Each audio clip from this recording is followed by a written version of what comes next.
It's bound to happen. There's a newly resurfaced video published by the Huffington Post that shows yet another remarkably dangerous and derogatory comment from North Carolina's Republican gubernatorial nominee, Mark Robinson.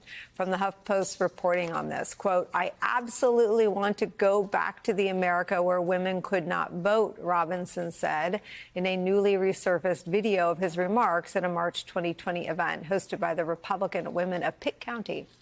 Robinson said he would definitely return to the days in America where women were denied the right to vote, quote, "because in those days we had people who fought for real social change and they were called Republicans," end quote. Now, NBC News has not independently verified this reporting. Rachel's still with us. So, Rachel, you and Joy filled me in. There's a Sandra Bullock movie called While You Were Sleeping, and she's got a fiance who gets hit by, I think, a train or something. He's like, and he's asleep, misses all this stuff. That's how I feel about politics. And I'm like, you and Joy were. I'm like, what? North Carolina? Who is Am I Sandra Bullock? No, I think I'm the guy that was in the coma. Yeah, you're Sandra Bullock. So, great. So I missed all, but Mark Robinson, my God. I mean, my brain, I had like steam coming out of my ears, learning about him and then watching him prevail in the Republican primary. And I mean, there's the Republican Project, which is undeniable, and then there's the Republican extremists, and then many of them offer both, right? They check both boxes. This may be one of those. Well, the interesting thing here is that we've had a couple of election cycles in the Trump era of the Republican Party where he's picked his favorites. He's picked Carrie Lake or Herschel Walker or Blake Masters, who said one of his favorite thinkers was the Unabomber. I mean, he's picked these people. Right.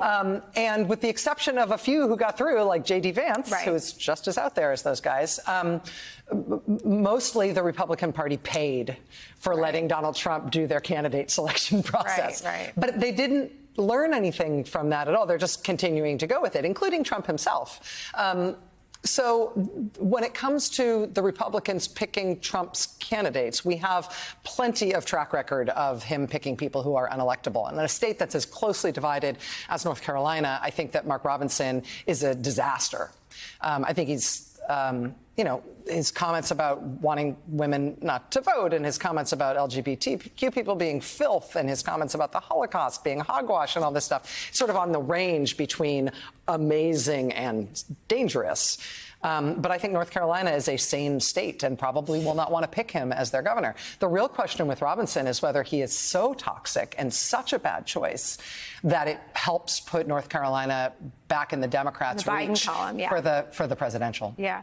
I mean, the other thing about North Carolina, it's another state that has rejected the Republican position on abortion. I mean, when we talk about abortion, we're now looking at Kansas and southern. I mean, the people rejecting the Republican position and the Trump court's rulings on abortion are not blue states. They are deep red states. And I wonder if you almost take everything else away and you just look at what Republicans have ushered in, an era where if you're in the middle of an IVF cycle, that whole thing is in jeopardy now because of Trump's appointees to the Supreme Court and their ruling on Dobbs. Because of the Republican Party, right? Like, if you don't want your efforts to bear children through IVF to be banned to you, to be closed off to you, even in the middle of the process by your government that's decided you shouldn't be allowed, then vote Republicans out of office. I mean, it's just that simple. I mean, there was reporting from The Hill last week that Donald Trump was mulling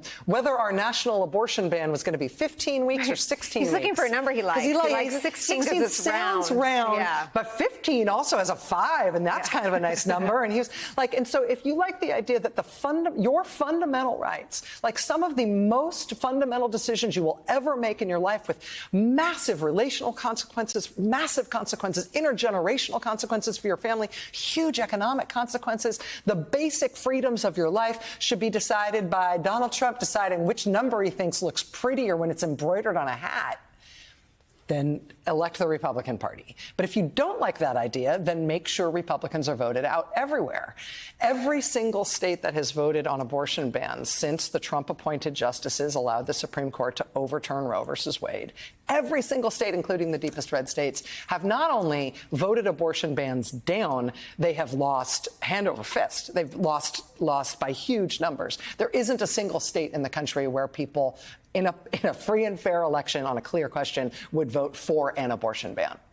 But Republicans are insisting on it everywhere they've earned power. And so if you don't like an idea of an abortion ban or IVF bans or what's coming next, which is contraception bans, then vote Republicans out of power.